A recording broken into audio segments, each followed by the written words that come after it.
Pada materi kali ini, kelompok 3 akan menjelaskan tentang penjajahan Jepang di Indonesia. Bersama saya Salsa, Aprian, Sabil, Sarah, Bowie, Nova.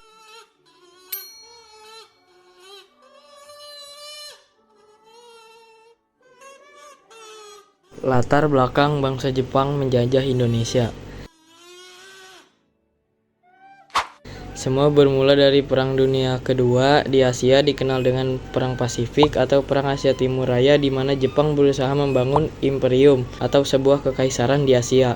Nah, Perang Dunia Kedua di Asia dimulai pada 8 Desember 1941 saat tentara Jepang, yaitu Dai Nippon, mendadak menyerang Pearl Harbor di Hawaii, pangkalan Angkatan Laut Amerika Serikat terbesar di Pasifik.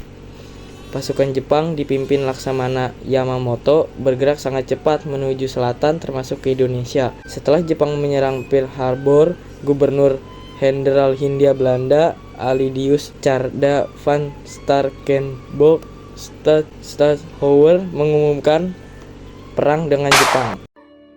kronologi masuknya Jepang ke Indonesia. Jepang berhasil mendarat pertama kali pada 10 Januari 1942 di Tarakan, Kalimantan Timur. Kemudian disusul dengan penguasaan daerah Balikpapan, Pontianak, dan Banjarmasin yang berhasil dikuasai pada tanggal 24 Januari dan 29 Januari pada tahun 1942. Berikutnya, Jepang pun berhasil merebut Samarinda dari Belanda. Setelah itu, lanjut menguasai bagian Kalimantan dan Maluku, serta melanjutkan ekspansi ke wilayah Sumatera. Hingga pada akhirnya tanggal 16 Februari 1942, Palembang dan sekitarnya berhasil diduduki. Keberhasilan tersebut membuat Jepang semakin bertekad menguasai Jawa. Jepang menduduki wilayah Teluk Banten di Jawa Barat dan Kragan di Jawa Tengah pada awal Maret 1942.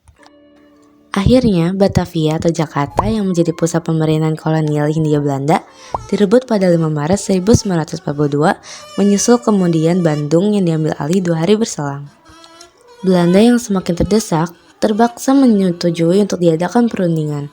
Tanggal 8 Maret 1942 di Kalijati dekat Subang, Jawa Barat, kedua belah pihak bertemu dalam perundingan yang dikenal dengan nama Penjajahan Kalijati. Itu diputuskan bahwa Belanda menyerah tanpa syarat kepada Jepang. Hingga pada akhirnya Jepang resmi menduduki Indonesia sejak 8 Maret 1942. Adapun faktor-faktor utama kedatangan Jepang ke Indonesia yaitu sebagai berikut.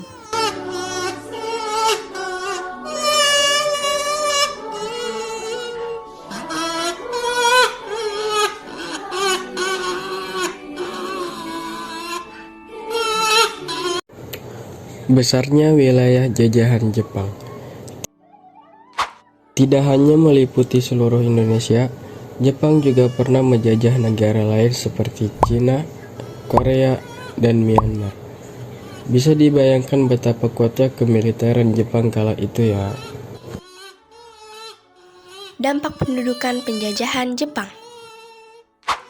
Dampak penduduk Jepang dalam bidang politik. Yang pertama, adanya pembentukan pemerintahan militer, yaitu Angkatan Laut dan Angkatan Darat.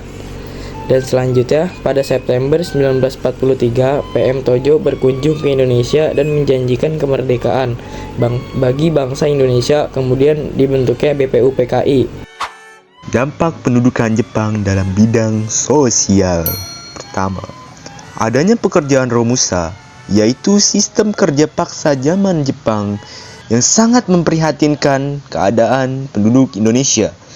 Karena setiap kegiatan dicurahkan untuk memenuhi kebutuhan perang Jepang.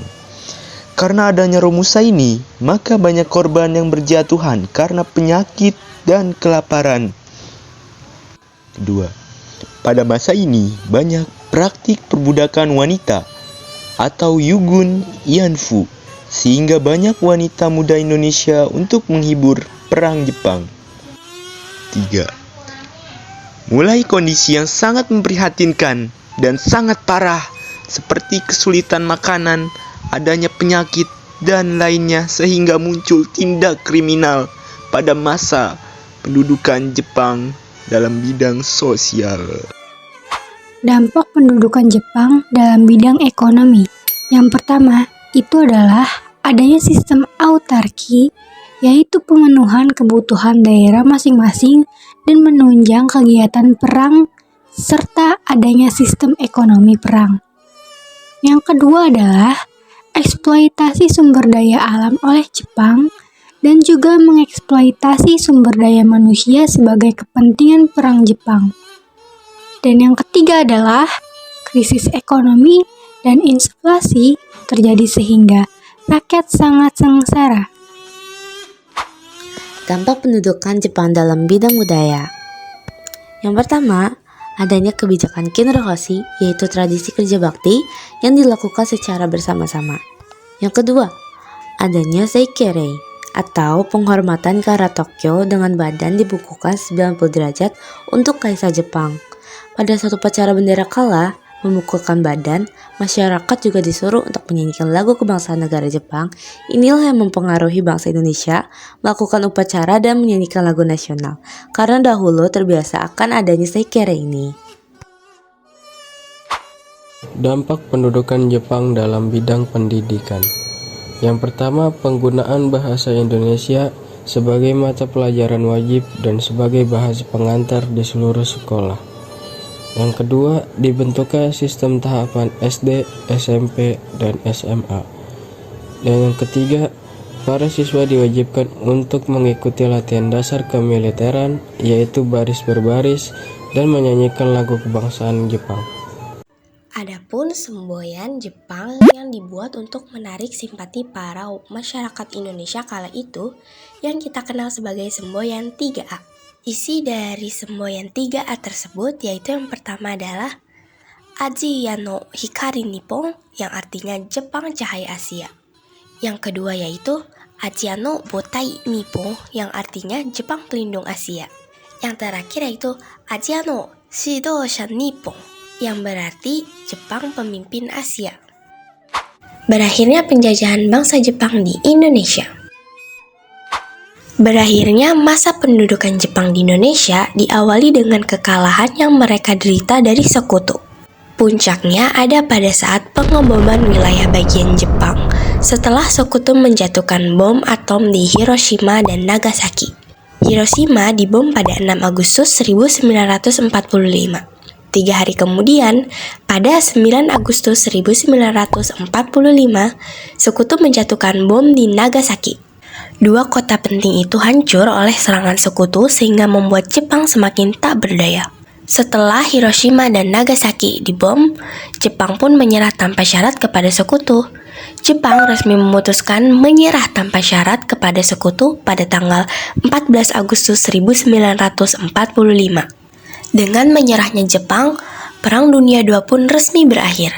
Karena kekosongan kekuasaan, bangsa Indonesia kala itu memanfaatkan waktu tersebut untuk memproklamasikan kemerdekaan negara Indonesia.